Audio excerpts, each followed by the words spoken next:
श्रीमद्भागवताख्योऽयं प्रत्यक्षं कृष्ण एव हि। ये भागवत कोई साधारण पुस्तक नहीं है, साधारण किताब नहीं है, ये साक्षात भगवान श्री कृष्ण का ही स्वरूप है। सतयुग, त्रेता, द्वापर, द्वापर के बाद आ रहा है कलयुग। भगवान धराधाम को छोड़ करके जा रहे थे, उद्धव जी और मैत्री मुनि भगवान के पास आए, प्रभु आप जा रहे हो, आगे कलयुग आ रहा है, धर्मम कम शरणम गतः। कलयुग में धर्म किसकी शरण में जाएगा, धर्म कैसे बचेगा। तब भगवान ने कहा मैं कहीं नहीं जा रहा हूं, मैं भागवत के रूप में सदा सर्वदा यहाँ पर विराजमान हूँ। देखते ही देखते भगवान दिव्य ज्योति के रूप में प्रणीत हुए और भागवत जी में प्रविष्ट हो गए। इसीलिए कहा तेने यम वांगमयी मूर्ति प्रत्यक्षा वर्तते हरि। ये भागवत क्या है, ये भगवान श्री कृष्ण का श्री विग्रह है। इसलिए जो भागवत जी का दर्शन करता है, पूजन करता है और श्रवण करता है, भगवान श्री कृष्ण की कृपा उसके ऊपर हो जाती है। बोले श्रीमद् भागवत महापुराण की। क्या है भागवत का प्रत्यक्ष कृष्ण एव ही, प्रत्यक्ष भगवान श्री कृष्ण का स्वरूप है। अब आपसे कोई पूछेगा तो आप बता पाओगे कि नहीं बता पाओगे कि भागवत क्या है? अब कोई आपसे पूछे कि भैया आपने भागवत कथा करवाई, रितेश गुप्ता जी, ये भागवत से क्या होता है? आपने भागवत कथा का आयोजन कराया, लाखों रुपया खर्च किया, भागवत से क्या होता है? बता पाओगे क्या होता है भागवत से? जब आपने सुना होगा तो आप बता पाओगे। तो इसलिए हम आपको बता देते हैं, आप यहाँ से दिल्ली जाओ तो हमारा नाक मत कटवा देना। कोई आपसे पूछे तो उसे बता भी देना भागवत क्या है और भागवत सुनने से क्या होता है। अभी तो कोई और इस कथा का आयोजन कराएगा जब उसे पता होगा। तो कोई आपसे पूछे कि भागवत कथा से क्या होता है तो उसे आप बता देना कि जन्म कोटि कृतम पापम नश्यते नात्र संशया। क्या? जन्म कोटि कृतम पापम नश्यते नात्र संशया। जीव जन्म जन्मांतर से पाप कर्म करता आ रहा है, मनसा वाचा कर्मणा, मनसा वाचा कर्मणा जीव पाप कर्म करता आ रहा है। मन से बुरा सोच रहा है, वाणी से बुरा बोल रहा है, कर्म से बुरा कर रहा है, उसका पाप पुंज बड़ा भारी इकट्ठा हो गया। और भागवत कथा का आयोजन करने से उसका सारा का सारा पाप पुंज भस्म हो जाता है। बोले श्रीमद् भागवत महापुराण की। और क्या होता है भागवत से? का यस्या श्रवण मात्रेण हरिश्चित्तम समाश्रये। जो भागवत कथा का आयोजन करता है, भागवत कथा का श्रवण करता है, भगवान श्री हरि उसके हृदय में आकर के विराजमान हो जाते हैं। अब आप कहोगे कि भागवत से ही भगवान श्री हरि हृदय में क्यों आते हैं, कैसे आते हैं? देखिए, भगवान का कहना है कि निर्मल मन जन सो मोहि पावा, मोहि कपट छल छिद्र न भावा। जिसका मन निर्मल होता है, जिसके मन में छल कपट नहीं होता है, उसी के मन में मैं आकर के विराजमान होता हूं।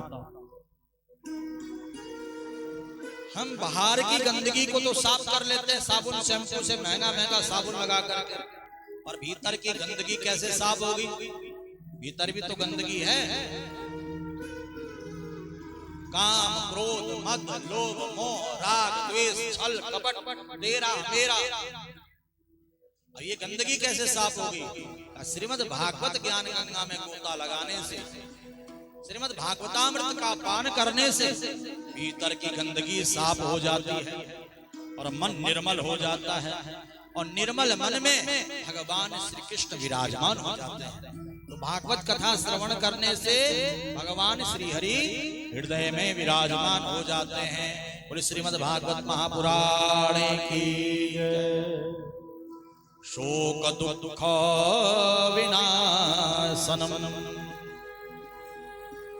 श्रीमद् भागवत कथा श्रवण करने से कैसा भी जीवन में दुख है, तकलीफ है, कलेश है, कष्ट है, श्रीमद् भागवत की कृपा से सारा का सारा दुख, सारा का सारा कष्ट, सारा का सारा कलेश दूर हो जाता है। और धन्या भागवती वार्ता प्रेत पीड़ा विनाशनी। ये भागवत जीते जी तो कल्याण करती ही है, मरने के बाद यदि हम अपने पितरों के निमित्त श्रीमद् भागवत कथा का आयोजन कराते हैं तो हमारे पितरों को मोक्ष मिल जाता है श्रीमद् भागवत कथा के प्रभाव से, मुक्ति मिल जाती है श्रीमद् भागवत कथा के प्रभाव से। इसीलिए धुंधकारी प्रेत योनि में गोकर्ण जी के मुखार विंद से श्रीमद् भागवत कथा का श्रवण करता है और प्रेत योनि से मुक्त होकर के धुंधकारी कहता है कि धन्या भागवती वार्ता प्रेत पीड़ा विनाशनी। धन्य है ये भागवत की कथा जो प्रेत योनि से भी मुक्ति दिला देती है। आज गुप्ता परिवार यहाँ पर अपने पितरों के मोक्ष के लिए श्रीमद् भागवत ज्ञान यज्ञ का आयोजन करा रहा है। मुझे विश्वास है यदि सच्ची श्रद्धा से, सच्ची भक्ति से, नियम से 7 दिन कथा का श्रवण करे अवश्य आपके पितरों को मोक्ष मिलेगा, सद्गति मिलेगी और आपकी जो भी मनोकामना है अवश्य आपकी मनोकामना पूर्ण होगी। बोले श्रीमद् भागवत महापुराण की। श्रीमद् भागवत महापुराण में 12 स्कंद हैं, 335 अध्याय हैं, 18,000 श्लोक हैं। सुखदेव मुनि और राजा परीक्षित का बहुत ही सुंदर संवाद है। परंतु यहाँ पर सर्वप्रथम 6 अध्यायों में भागवत महात्म की कथा का वर्णन किया गया है। महात्म कैसे कहते हैं? महिमा को। देखिए, जब तक हमें किसी की महिमा का पता नहीं होता है तब तक हम उसे उचित आदर, उचित सम्मान नहीं दे पाते। जैसे उदाहरण से समझाऊं, आपके बीच में कोई व्यक्ति बैठा हुआ है, आप उसे नहीं जानते हो, वो है भी बैठा और आप भी बैठे हो। किसी ने आपके कान में आकर के कह दिया कि भैया ये जो बैठे हुए हैं ये बहुत बड़े संत हैं, बहुत बड़े भक्त हैं, बहुत बड़े ज्ञानी हैं, बहुत बड़े विद्वान हैं, बहुत बड़े दानी हैं। तुरंत आप उनके पैर छू करके राम राम राधे राधे कहोगे कि नहीं कहोगे? पहले क्यों नहीं प्रणाम किया आपने? पहले क्यों नहीं राधे राधे कहा? पहले हमें इनके बारे में पता नहीं था। अब क्यों प्रणाम किया? अब इनके बारे में हमें पता चल गया है। ठीक इसी प्रकार से जिन लोगों को भागवत की महिमा का पता नहीं होता है वो भागवत को उचित आदर, उचित सम्मान नहीं दे पाते हैं। आए हैं दिल्ली से कथा सुनने के लिए, अरे भाई रितेश गुप्ता जी कथा करवा रहे हैं, गुप्ता परिवार कथा करा रहा, चलो हम भी चल ले, हम भी चल ले, हम भी चल ले।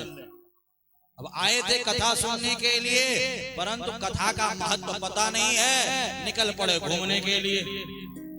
बैठे हुए महाराज है, एसी चला रखा है, गुप्ता जी ने बुक कर रखा कमरा बढ़िया, पैसा तो गुप्ता जी देंगे महाराज कमरे का, एसी चला रखा है बढ़िया, महाराज खराटे मार करके सो रहे हैं। क्यों? क्योंकि भागवत की महिमा का पता ही नहीं है। वो तो एक पिकनिक मनाने का भाव से आ रखे हैं, घूमने के भाव से आ रखे हैं। चलो खर्चा तो गुप्ता जी कर रहे हैं, चलो हम भी हरिद्वार घूम आए, हम भी हरिद्वार घूम आए। अरे जितना लोग कल सुबह यहाँ पर बैठे हुए थे क्या उतना लोग दिखाई दे रहे हैं यहाँ पर कथा? अरे तो हमारे जो है हरिद्वार के भक्त यहाँ पर 2-4 दिखाई दे रहे हैं हमें। ऐसा नहीं है। अगर कल हमें ठीक 4 बजे यहाँ पर सब नहीं दिखाई देंगे तो हम कथा जो है विश्राम कर देंगे। यहाँ सोने आए हो या घूमने आए हो, कथा सुनने आए हो? बताओ।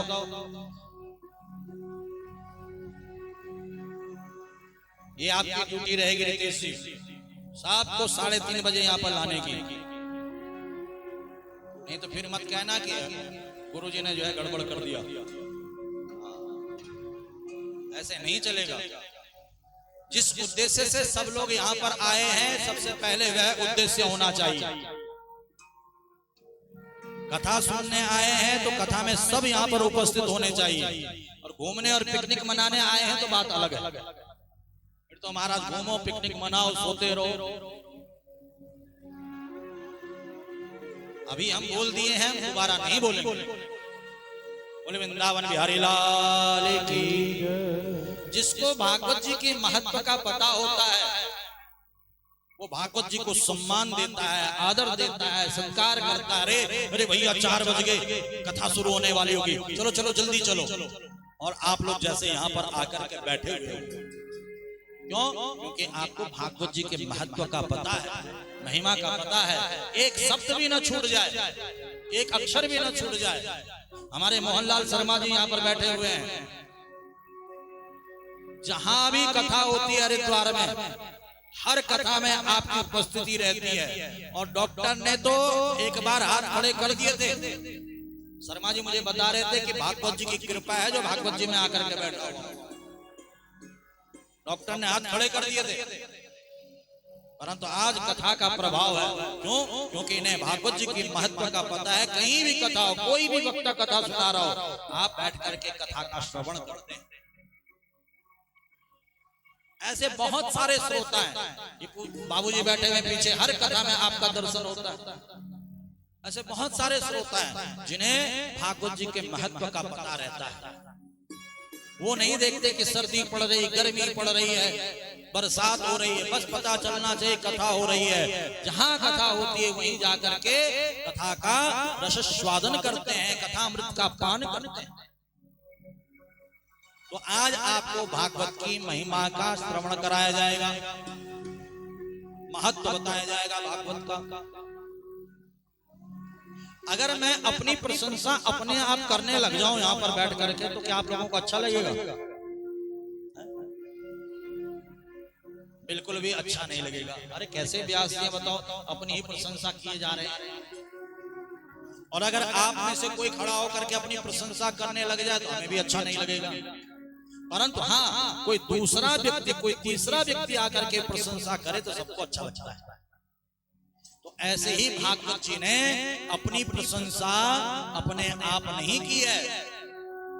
अन्य अन्य ग्रंथों ने, अन्य अन्य पुराणों ने भागवत जी की महिमा का वर्णन किया है। तो यहाँ पर 6 अध्यायों में पद्म पुराण ने भागवत जी की जो महिमा का वर्णन किया है, उस महिमा को आप और हम यहाँ पर श्रवण करेंगे। तो भागवत महात्मा में प्रवेश करें हैं तो सर्वप्रथम मंगलाचरण यहाँ पर किया गया है। मंगलाचरण किसे कहते हैं? मंगलाचरण, जब भी हम किसी कार्य को प्रारंभ करते हैं तो अपने इष्ट, अपने आराध्य, अपने गुरु का स्मरण करते हैं। कार्य के प्रारंभ में जो इष्ट गुरु का जो ध्यान किया जाता है, स्मरण किया जाता है, उसे मंगलाचरण कहते हैं।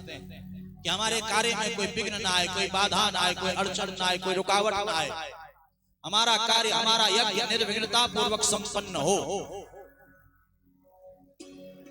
तो यहाँ पर मंगलाचरण करते हुए भगवान श्री कृष्ण का ध्यान करते हुए भगवान श्री कृष्ण से प्रार्थना की जा रही है। आइए सभी लोग हाथ जोड़ें।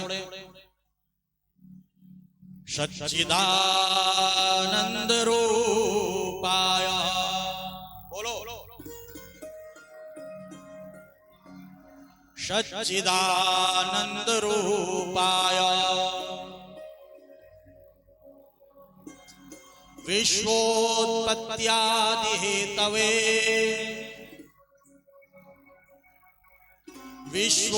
विश्वोत्पत्त्यादि हेतवे तापत्रय विनाशाय तापत्रय विनाशाय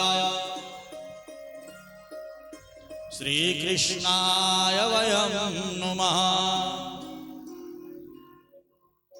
श्री कृष्णाय वयं नुमः। देखिए, जो लोग नहीं बोले हैं वह जरूर बोले। एक बार और बुलवा देते हैं आपसे। जो नहीं बोले हैं वे जरूर बोलिएगा। बोलेंगे सच्चिदानंद रूपाय, सच्चिदानंद रूपाय,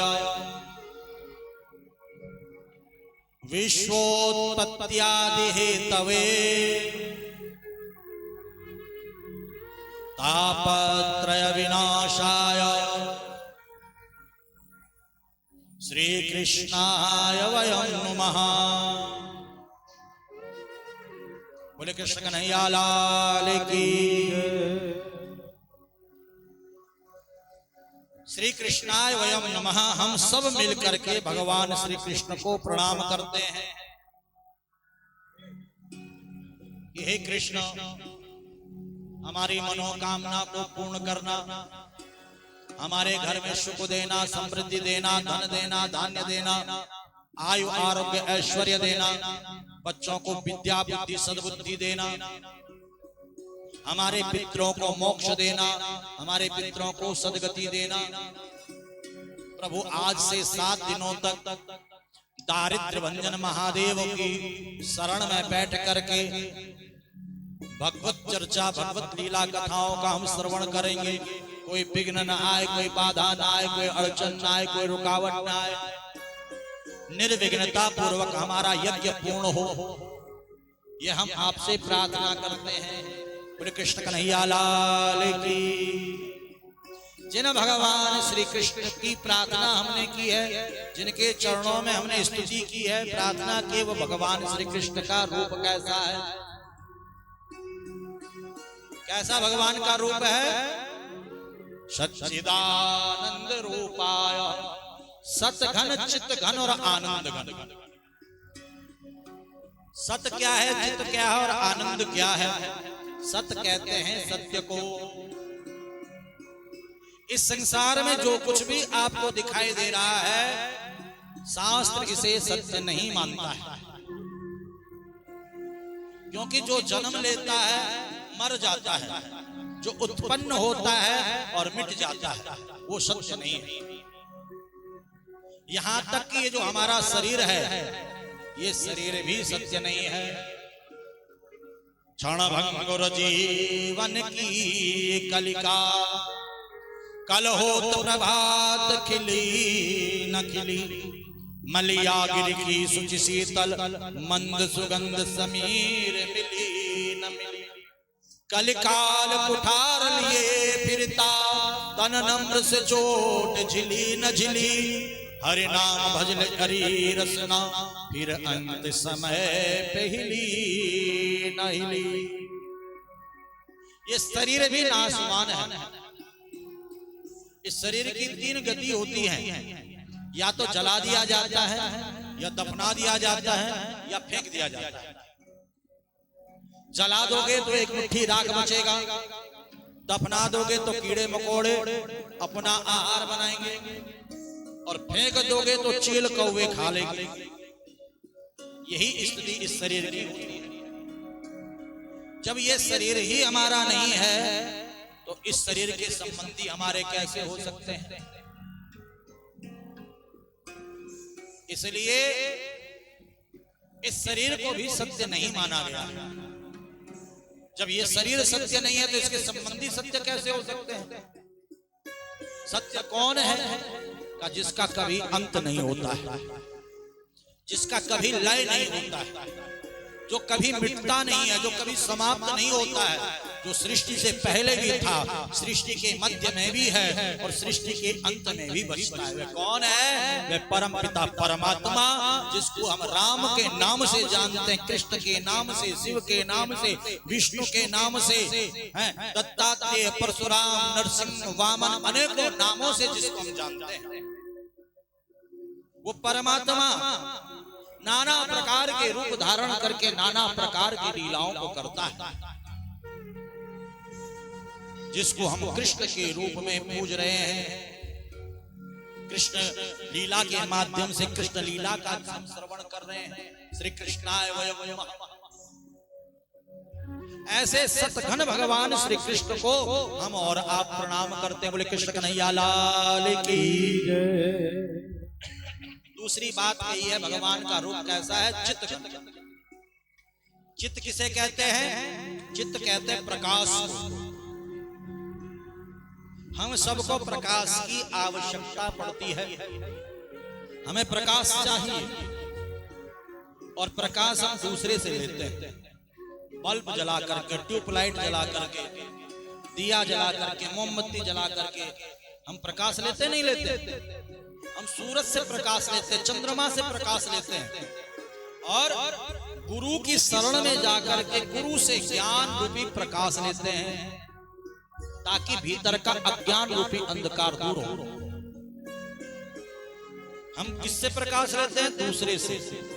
पर जिन परमात्मा को किसी से प्रकाश लेने की आवश्यकता नहीं पड़ती है, जिन परमात्मा के रोम रोम में करोड़ों करोड़ों सूर्य विद्यमान हैं, जो परमात्मा इस लोक को भी प्रकाशित कर रहे हैं, ऐसे अनेकों अनेकों लोगों को प्रकाशित कर रहे हैं, जो स्वयं चित्त घन है, प्रकाश घन है, ज्ञान स्वरूप है। ऐसे परमात्मा भगवान श्री कृष्ण को हम और आप प्रणाम करते हैं। बोले कृष्ण कन्हैया लाल की। तीसरी बात है आनंद की। परमात्मा का स्वरूप कैसा है? का आनंद घन।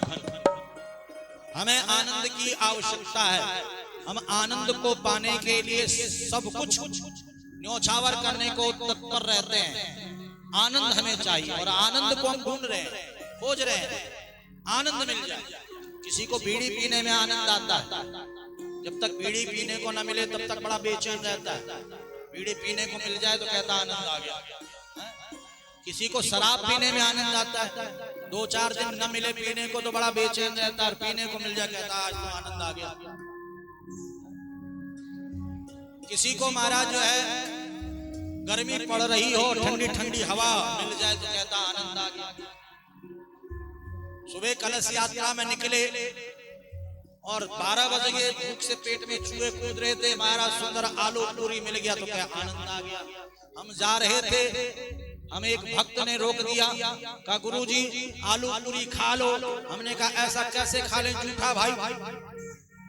सब जजमान खा लिए, हमने किसी ने पूछा नहीं। अरे पहले पूछते तो हम भी खा लेते, और जब खा लिया सब तब हमें पूछ रहे हो कि आप भी खा लो आलू पूरी। हमने कहा ऐसा मत करना, कभी भी प्रसाद बने उस प्रसाद को बांटो तो सबसे पहले ब्राह्मणों से कहो कि पंडित जी आओ बैठो, आप प्रसाद पालो। पंडित जी को किसी ने पूछा नहीं, खुद ही महाराज चपा पूरी कचौड़ी खाने लग गए। अरे हमने कहा हम तो ऐसा मजाक कर रहे हैं, हमारा तो व्रत रहता है 7 दिन तक कथा में। हाँ, हम 7 दिन तक व्रत रखते हैं और एक टाइम भोजन करते हैं। शाम को आरती जब हो जाए उसके बाद हम व्रत खोल देते हैं। परंतु आप लोगों से निवेदन है, आपके घर पर अगर किसी ब्राह्मण का आना हो रहा है, कोई ब्राह्मण अगर आपके समक्ष है, तो पहले महाराज जो है भोजन नहीं पाना है। अगर आपने पहले खा लिया और फिर ब्राह्मण को खिला दिया तो झूठा हो जाता है, और वो बहुत बड़ा पाप होता है, अपराध होता है। ये आप लोग ध्यान रखना, ठीक है? क्योंकि आपने 8 दिन 9 दिन यहाँ रहना है। यहाँ पर आप भंडारा भी करवाओगे, यहाँ पर आप प्रसाद भी बांटोगे, यहाँ पर बहुत सारे कार्य आप करोगे। तो सर्वप्रथम आपने यज्ञ में जो आचार्य जी हैं, मंदिर में जो ब्राह्मण देवता है, उन सबको पहले आपने प्रसाद देना है, और फिर उसके बाद स्वयं ग्रहण करना। ठीक है? पक्का? रितेश जी तो महाराज पूजा पाठ में रहेंगे, और लोगों को इस बात का ध्यान देना है। गुप्ता परिवार तो पूजा में रहेगा यहाँ पर, वो कहाँ कहाँ ध्यान दे? पूजा में ध्यान दे, कथा में ध्यान दे, या व्यवस्था में ध्यान दे। तो ये और लोगों ने इस बात का ध्यान रखना है कि ब्राह्मणों को जूठा ना खिलाएं, वरना पाप लगेगा आपको। सबसे पहले ब्राह्मण देवताओं से पूछे कि आपने प्रसाद पाया कि नहीं पाया। जब ब्राह्मण देवता कह दे कि हाँ हमने पा लिया, तब जाकर के आप लोगों ने प्रसाद पाना है। ठीक है? बोले वृंदावन बिहारी लाल की, कृष्ण कन्हैया लाल की। आनंद, हमें भूख लगी हो और भोजन मिल जाए महाराज तो आनंद आ गया। प्यास लगी हो, बहुत देर से प्यास लगी हो और पानी पीने को मिल जाए तो हम क्या कहते हैं? आनंद आ गया। और मन की नहीं हो रही है, जैसा हम चाहते हैं वैसा नहीं हो रहा है, परंतु आज हमारे मन की हो गई तो हम कहते हैं वाह आनंद आ गया। ये सांसारिक जो आनंद है ये क्षणिक है। भूख लगी थी, भूख मिट गई, फिर भूख लगेगी। प्यास लगी थी, प्यास मिट गई, फिर प्यास लगेगी। गर्मी पड़ रही थी, ठंड का अनुभव हुआ, फिर गर्मी पड़ेगी।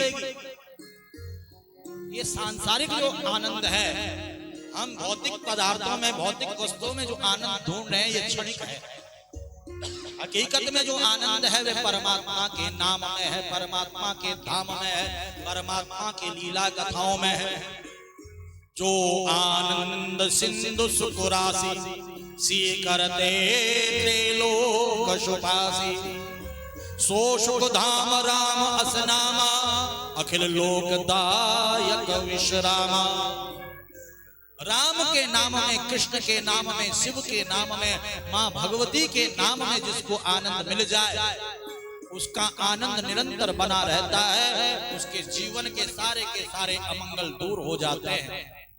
गोपिकाओं ने भी गोपी गीत में कहा है, तव कथामृतम तप्त जीवनम कवि विरीडितम कल्मषापहम्। तव कथामृतम तप्त जीवनम कवि विरीडितम कल्मषापहम्। श्रवण मंगलम श्रीमदाततम भुवि गृह्णन्ति ते भूरिदानना। तव कथामृतम तप्त जीवनम कवि विरीडितम कल्मषापहम्। तव कथामृतम तप्त जीवनम कवि विरीडितम कल्मषापहम्। श्रवण मंगलम श्रीमदाततम भुवि गृह्णन्ति ते भूरिदानना। भगवान की जो कथा है अमृत को देने वाली है, समस्त अमंगलों को हरने वाली है।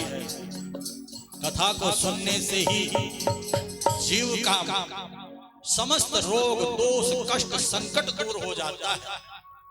इसलिए भगवान की कथा में जिसको आनंद मिल गया, भगवान के धाम में जिसको आनंद मिल गया, और भगवान के नाम में जिसको आनंद मिल गया, उसी का कल्याण होता है, उसी का उद्धार होता है, उसी का मोक्ष होता है। तो भगवान का जो स्वरूप है वह कैसा है? सच्चिदानंद रूपाय, सत घन चित्त घन और आनंद घन। समझ में आया भगवान का रूप कैसा है? सुंदर है कि नहीं है? करते क्या है? काम करते हैं कि नहीं करते हैं? का विश्वोत्पत्त्यादि हेतवे, भगवान वह कार्य करते हैं जो कार्य कोई कर ही नहीं सकता है। विश्व की उत्पत्ति करते हैं, पालन करते हैं, संहार करते हैं। आप सोचना, विचार करना, चिंतन करना कि जन्म से पहले आप कहां थे और मरने के बाद आप कहां जाते हैं। खाली हाथ आए और खाली हाथ ही जाना है। ये सब कुछ हमें प्राप्त हो रहा है। मकान है, दुकान है, परिवार है, बेटा है, बेटी है, पति है, पत्नी है, मान है, सम्मान है। ये किसकी कृपा से मिल रहा है? जब आप चिंतन करोगे, विचार करोगे, तब आपको पता चलेगा कि भगवत कृपा से ही ये सब हो रहा है। मेरा आपकी कृपा से सब काम हो रहा है। करते हो तुम कन्हैया, मेरा नाम हो रहा है। करने वाला परमात्मा, कराने वाला परमात्मा। परंतु लोग क्या कहते हैं? अरे देखो रितेश गुप्ता जी गुप्ता परिवार कथा करवा रहा है। नाम किसका हो रहा है? गुप्ता परिवार का। और करवा कौन रहा है? परमात्मा। करते हो तुम कन्हैया, मेरा नाम हो रहा है। पतवार के बिना ही मेरी नाव चल रही है। हैरान है जमाना और मंजिल भी मिल रही है।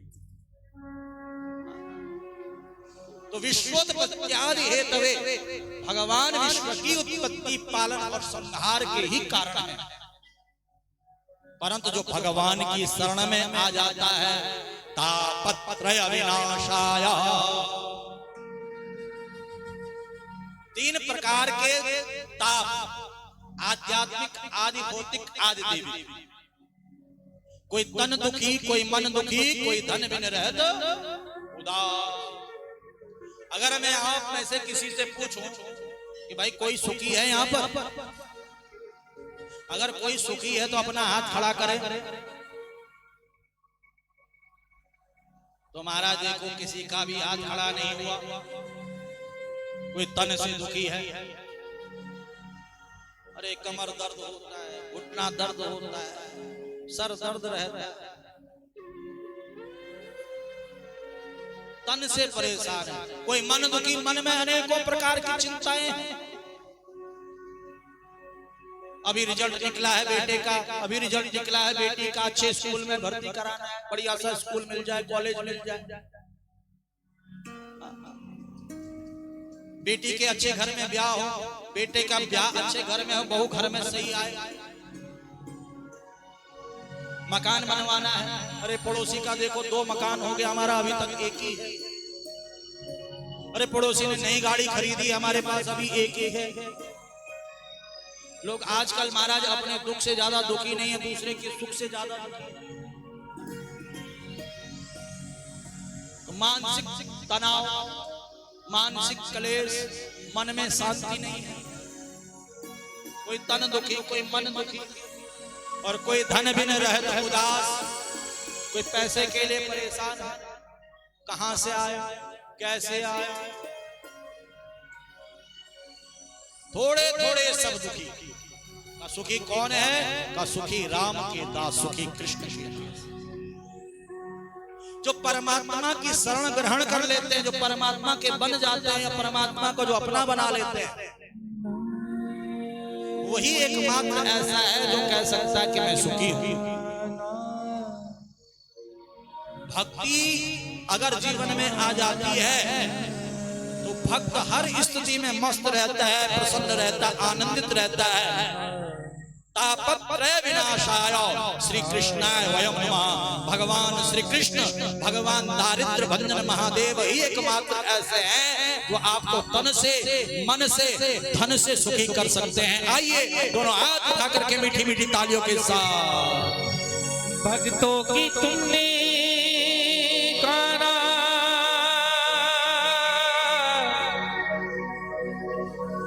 विपदा है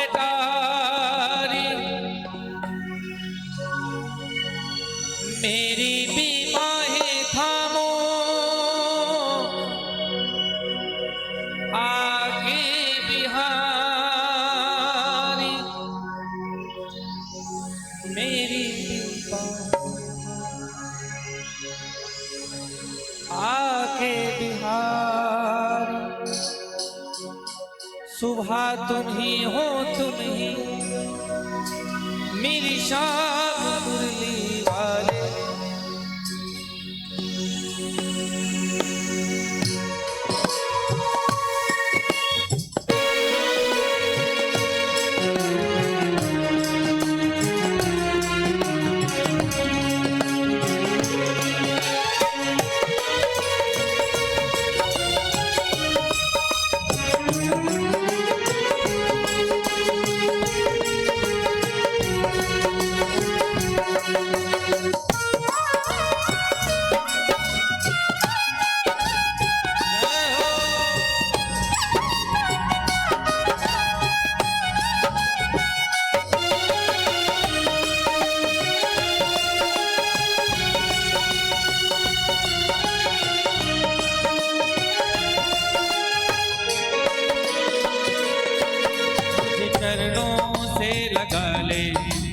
श्याम मुरली वाले, मुझे चरणों से लगा ले मेरे श्याम मुरली वाले।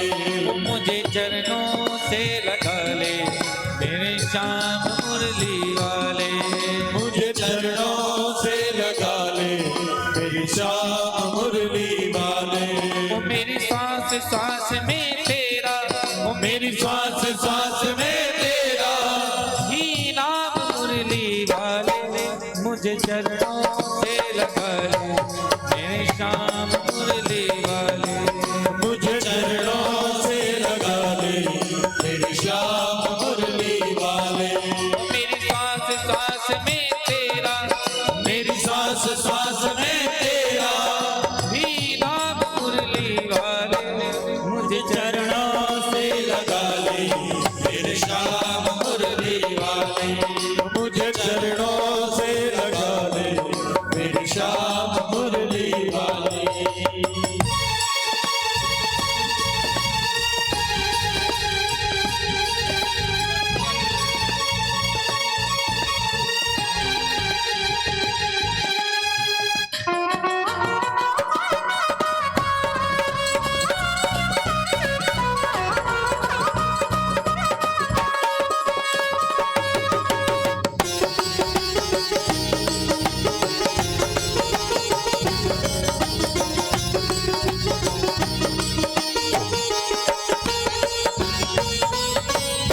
तुम हो दया के सागर, जन्मों की मैं हूँ प्यासी, तुम हो दया के सागर, जन्मों की मैं हूँ प्यासी। तुम हो दया के सागर, जन्मों की मैं हूँ प्यासी, तुम हो दया के सागर, जन्मों की मैं हूँ प्यासी। दे दो जगह मुझे भी चरणों में बस जरा सी, दे दो जगह मुझे भी चरणों में बस जरा सी। दे दो जगह मुझे भी चरणों में बस जरा सी। बिगड़े बनाए तुमने, अरे बिगड़े बनाए तुमने हर काम मुरली वाले, मुझे चरणों से लगा ले तेरे श्याम मुरली वाले, मुझे चरणों से लगा ले मेरे श्याम मुरली वाले। ओ मेरी सांस सांस में तेरा, मेरी श्वास श्वास में तेरा ही नाम मुरली वाले, मुझे चरणों से लगा ले मेरे श्याम मुरली वाले। मुझे चरणों से लगा ले मेरे श्याम मुरली वाले।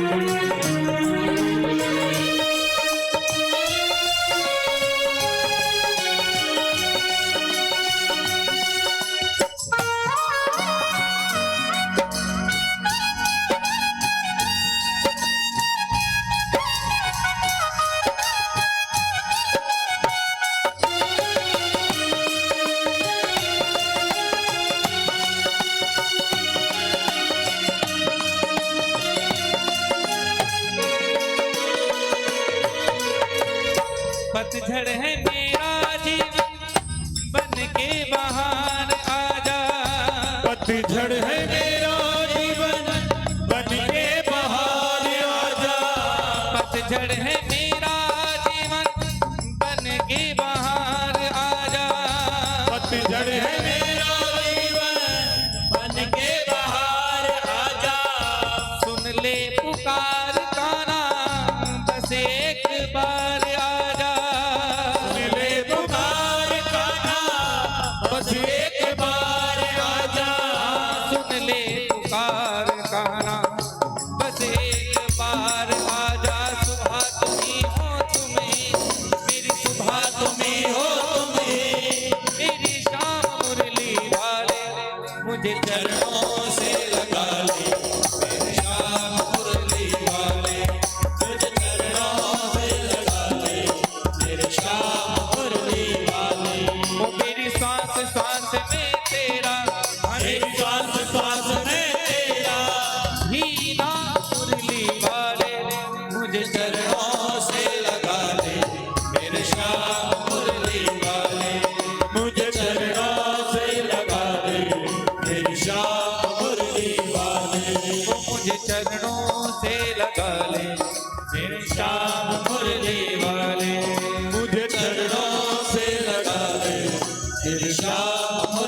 एक पाव दरबार में उठाओ जरा सब हाथ मिलकर, बिल्कुल पीछे तक।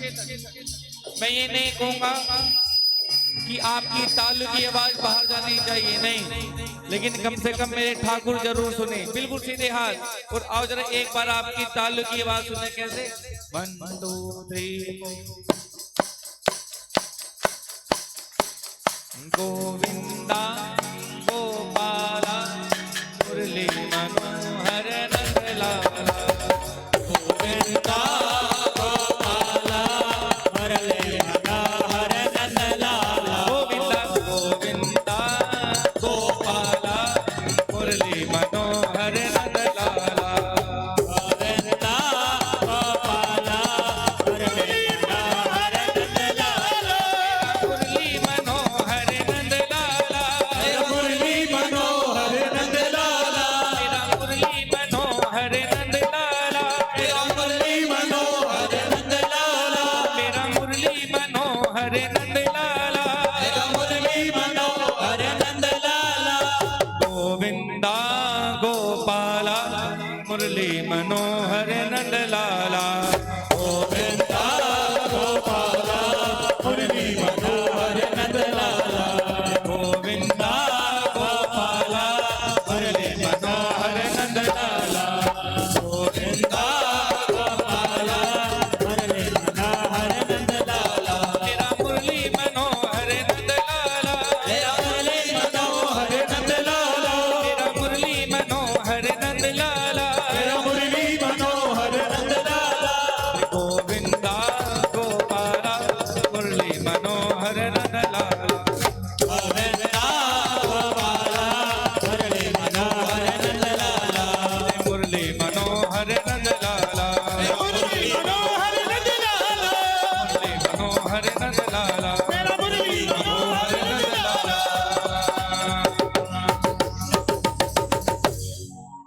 सच्चिदानंद रूपाय ईश्वरपत्यादि हेतवे तापत्रय विनाशाय श्री कृष्णाय वयं नमः। बोले कृष्ण कन्हैया लाल की जय। सत घन चित घन आनंद घन सृष्टि के रचयिता पालन करता संहार करता भक्तों के पाप ताप संताप को मिटाने वाले भगवान श्री कृष्ण के चरणों में हम लोगों ने प्रणाम किया। दूसरे श्लोक में शुकदेव जी के चरणों में प्रणाम किया गया है। कहते हैं गुरु गोविंद दो खड़े कांके लागो पाए बलिहारी। गुरु आपने गोविंद दियो बताए। गुरु और गोविंद दोनों हमारे सामने खड़े हैं। का किसको पहले प्रणाम किया जाए? का पहले गुरु के चरणों में प्रणाम किया जाए, जिन गुरु ने गोविंद तक हमें पहुंचाया है, गोविंद से हमें मिलाया है। गुरु को धन्यवाद कह करके, गुरु जी को प्रणाम करके गोविंद की भक्ति में हमें लग जाना चाहिए, गोविंद की सेवा में हमें लग जाना चाहिए। यहां पर गुरु सुखदेव जी हैं, जिन्होंने राजा परीक्षित को 7 दिनों तक कथा का श्रवण कराया और राजा परीक्षित सुखदेव जी के मुखारविंद से कथा का श्रवण करके परमात्मा को प्राप्त किए हैं। तो ऐसे सुखदेव जी जिन्होंने राजा परीक्षित को परमात्मा से मिलाया है, तो सुखदेव जी से हम और आप भी प्रणाम करते हुए प्रार्थना कर रहे हैं कि हमें भी परमात्मा से आप मिलाइए। तो सुखदेव जी के चरणों में यहाँ पर प्रणाम किया है। यम प्रभजन्तमनुपेतमपेत कृत्यम द्वैपायनो विरह कातर आजुआव पुत्रेति तन्मयतया तरवो विनेन्दो तम सर्वभूत हृदयं मुनिमानतोऽस्मि। बोले सुखदेव जी महाराज की जय, सदगुरुदेव भगवान की जय। आइए नैमिषारण्य की पावन भूमि पर हम और आप चलते हैं। नैमिषे सूतमासीनम अभिवाद्या महामतिम कथामृत रसस्वाद कुशलो सोनको द्रवी। इस समय पर हम नैमिषारण्य में ही बैठे हुए हैं। आप कहोगे कि हम तो कनखल में हैं, दारिद्र्य भंजन महादेव मंदिर में बैठे हुए हैं, नैमिषारण्य में कैसे पहुंच गए? तो शास्त्र कहता है यत्रेव गंगा यमुना त्रिवेणी गोदावरी सिंधु सरस्वती च शर्वाणि तीर्थानि वसन्ति तत्र यत्राच्युतोदार कथा प्रसंग। कहा जहां पर भागवत जी विराजमान हो जाती है वहां पर सभी तीर्थ आकर के विराजमान हो जाते हैं, सभी गंगा इत्यादि नदियां आकर के विराजमान हो जाती हैं, सभी देवी देवता आकर के विराजमान हो जाते हैं, ऋषि मुनि आकर के विराजमान हो जाते हैं। जिस स्थान पर आप बैठे हुए हो दारिद्र्य भंजन महादेव मंदिर में, ये स्थान अपने आप में बहुत ही सिद्ध है, बहुत ही पवित्र है। हमारे कृष्णा भैया आपको बताते हैं कि देखिए यहाँ पर माँ गंगा जी भी है, यहाँ पर महादेव भी है और यहाँ पर शमशान भी है और यहाँ पर भगवान श्री कृष्ण भी है। भागवत के माध्यम से स्वयं भगवान नारायण भी है। तो ऐसा सुंदर संयोग बहुत कम मिलता है और ये संयोग, ये सौभाग्य आज हम सबको यहाँ पर प्राप्त हुआ है। यत्रेव गंगा यमुना त्रिवेणी गोदावरी सिंधु सरस्वती च शर्वाणि तीर्थानि वसन्ति तत्र यत्राच्युतोदार कथा प्रसंग। और जहां पर भागवत जी विराजमान हो गई, समझ लो नैमिषारण्य वहीं पर बन गया। ये दारिद्र्य भंजन महादेव मंदिर आज से यहाँ पर 7 दिनों तक नैमिषारण्य बन गया है, वृंदावन बन गया। यहाँ पर नैमिषारण्य में 88,000 ऋषि विराजमान थे। आपस में चर्चा कर रहे थे कि आगे कलयुग आ रहा है, कलयुग में जीव का कल्याण कैसे हो। कोई कह रहा व्रत करो, कोई कह रहा जप करो, कोई कह रहा तप करो, कोई कह रहा यज्ञ करो, कोई कह रहा अनुष्ठान करो, कोई कह रहा योग करो। सही से निर्णय नहीं निकल पा रहा था, तो वहीं पर सूत जी का आगमन हुआ है। ये सूत जी कौन है? कि ये वेद व्यास जी महाराज के शिष्य है। वेद व्यास जी महाराज कौन है? इनका पूरा नाम है कृष्ण द्वैपायन वेद व्यास।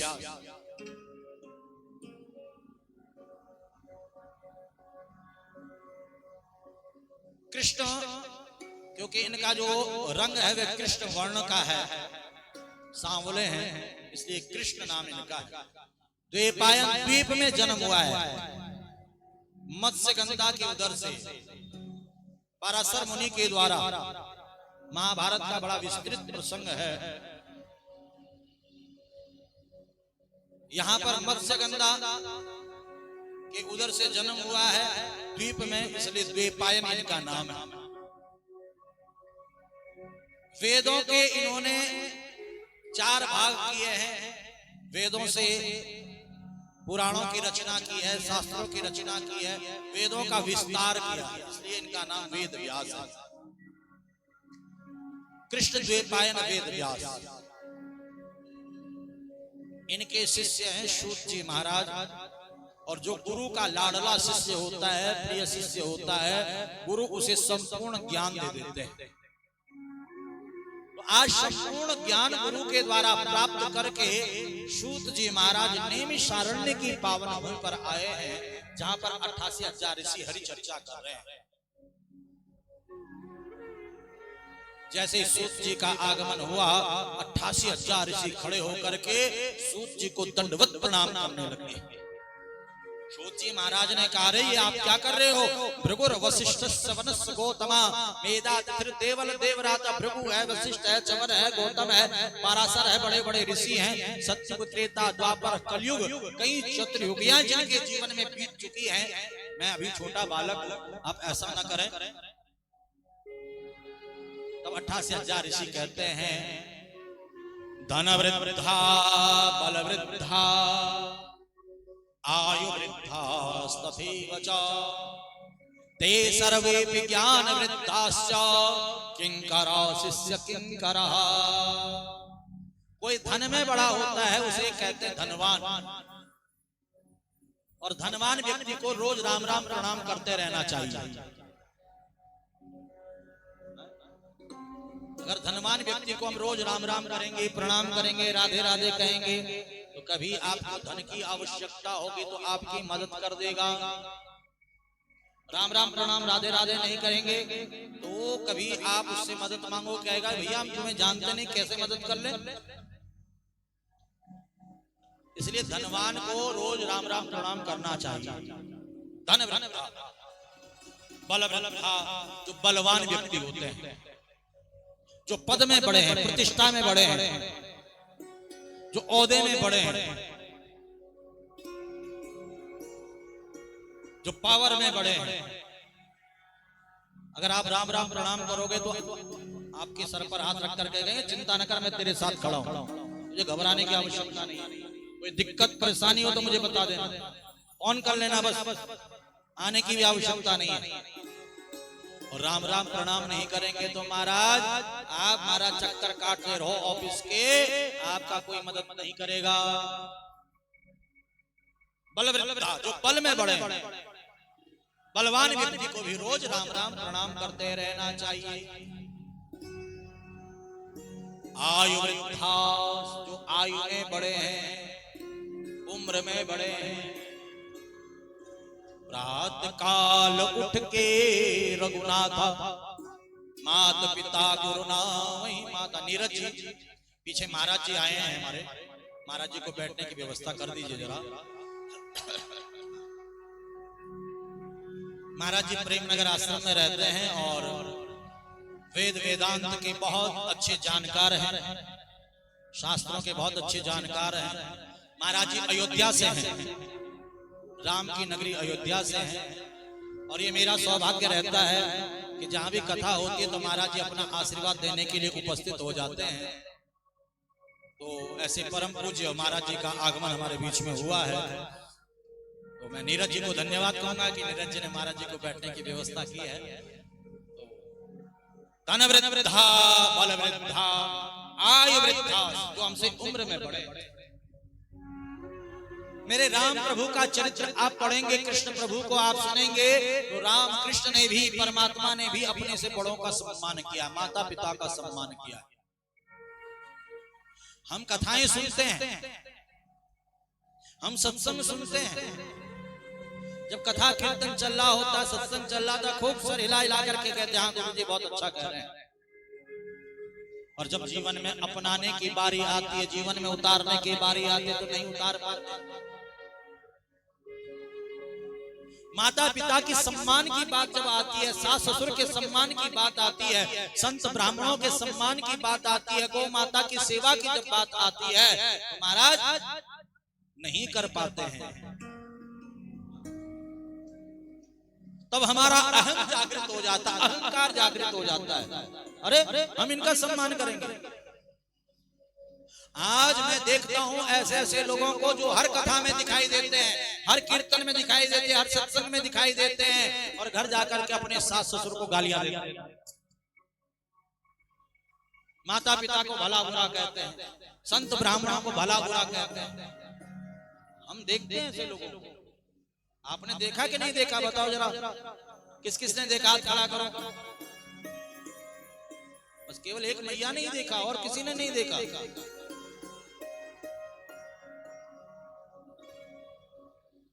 अच्छा चलो आपसे एक बात और पूछते हैं, कौन कौन है जो रोज सुबह उठ करके अपने माता पिता, अपने सास ससुर का जो है पैर छूता है? जरा हाथ खड़ा करो, सच्ची सच्ची, झूठ मत बोलना। 2 जने, 3 4 और 5 6। तो कई लोग वैसे भी हाथ उठा रहे होंगे, अरे हाँ क्या कहेंगे। देखिए आपका कथा कीर्तन सत्संग तभी सार्थक है जब आप अपने बड़ों का सम्मान करोगे, अपने माता पिता का सम्मान करोगे, अपने सास ससुर का सम्मान करोगे, अपने संत ब्राह्मणों का सम्मान करोगे, गुरुजनों का सम्मान करोगे, तभी जाकर के कथा सुनना, कीर्तन सुनना, पूजा करना, पाठ करना, तीर्थ में जाना, मंदिरों में जाना, दान पुण्य करना, तभी जाकर के सार्थक होगा। आज आप कथा में बैठे हो, संकल्प लेकर के जाओ, अपने बड़ों का सम्मान करेंगे, अपने बड़ों का आदर करेंगे, अपने बड़ों की बात मानेंगे, तभी जाकर के आपका हरिद्वार आना सार्थक होगा, कथा सुनना सार्थक होगा। ये संकल्प लेकर के आगे जाए। आज तक जो हमसे गलतियां हो गई सो हो गई, आगे से हम कोई गलती नहीं करेंगे, ठीक है? कौन कौन इस बात का संकल्प लेकर के जाएगा? हाथ खड़ा करो जरा। हमारे चेतन चला रहे हैं, देखो ये लाइव चल रही है कथा, ओम टीवी हरिद्वार पे लाइव चल रहा है कथा, यूट्यूब और फेसबुक पे।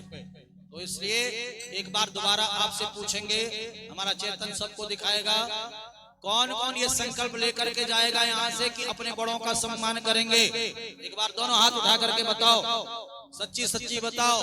महादेव की शरण में आपने हाथ उठाया है, अगर आपने ये संकल्प तोड़ दिया तो आप अपराधी हो जाओगे, पाप लगेगा आपको। इसलिए आज से आपने अपने बड़ों का सम्मान करना है, बड़ों से बहस नहीं करनी है, जबान नहीं चलानी है, ठीक है? और रितेश जी, ये जो माला है ये कीर्तन के बीच में पहनाना है, ठीक है? हमारो धन राधा श्री राधा श्री राधा, हमारो धन राधा श्री राधा श्री राधा, परम धन राधा श्री राधा श्री राधा, परम धन राधा श्री राधा श्री राधा, जीवन धन राधा राधा राधा राधा राधा, जीवन धन राधा राधा राधा राधा राधा, जीवन धन राधा राधा राधा राधा राधा, जीवन धन राधा राधा राधा राधा राधा, हमारो धन राधा श्री राधा श्री राधा, हमारो धन राधा श्री राधा श्री राधा, परम धन राधा श्री राधा श्री राधा, परम धन राधा श्री राधा श्री राधा। बोले राधा रानी सरकार की।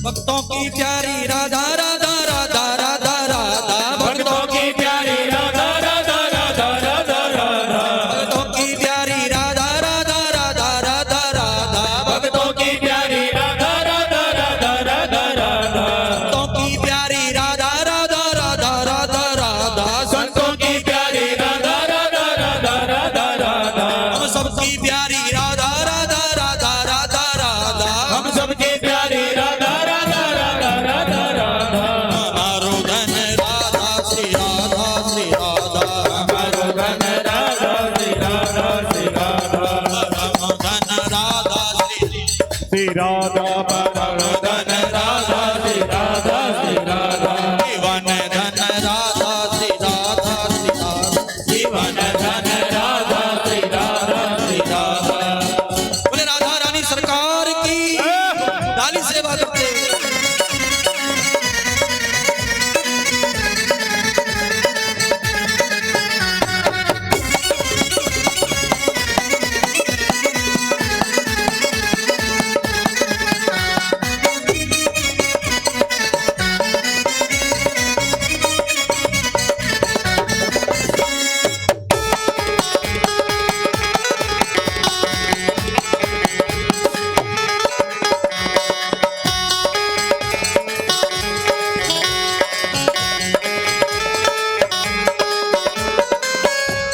बरसाने वाली राधा राधा राधा राधा राधा, बरसाने वाली राधा राधा राधा राधा राधा, बरसाने वाली राधा राधा राधा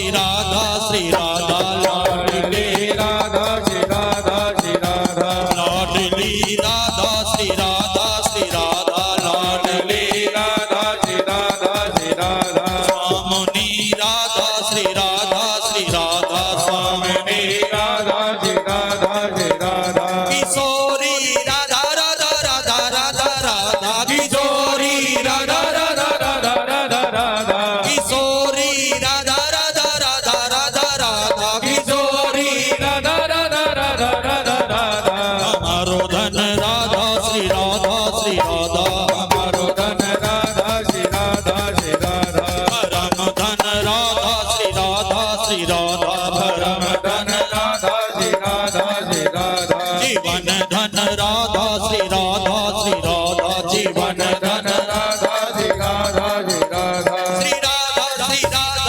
श्री राधा श्री राधा श्री राधा श्री राधा श्री राधा श्री राधा श्री राधा श्री राधा श्री राधा श्री राधा हमारो धन राधा श्री राधा श्री राधा हमारो धन राधा श्री राधा श्री राधा परम धन राधा श्री राधा श्री राधा परम धन राधा श्री राधा श्री राधा जय जय श्री राम जय जय श्री राम जय जय श्री राम धन वृद्धा बल वृद्धा आयु वृद्धास्तथैव च ते सर्वेऽपि ज्ञान वृद्धाश्च किंकरा शिष्य किंकरा। कोई धन में बड़ा होता है उसे धनवान कहते हैं, कोई बल में बड़ा होता है उसे बलवान कहते हैं, कोई आयु में बड़ा होता है उसे आयुवान कहते हैं। ते सर्वेऽपि ज्ञान वृद्धाश्च, परंतु इन सब में भी एक और बड़ा है जिसे हम ज्ञान वृद्ध कहते हैं। स्वदेशे पूजते राजा विद्वानम सर्वत्र पूजते। शास्त्र कहता है राजा की पूजा उसके राज्य में ही होती है, परंतु जो ज्ञानी है जो विद्वान है वो सर्वत्र पूजे जाते हैं। अरे मेरी माँ आगे बात नहीं करनी है, आप बातें करोगे हम आपको पीछे कर देंगे,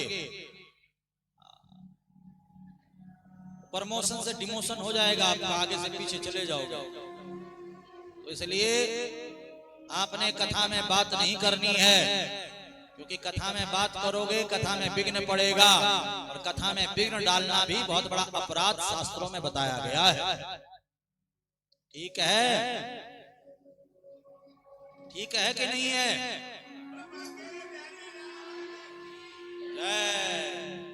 स्वदेशे पूजते राजा विद्वानम सर्वत्र पूजते।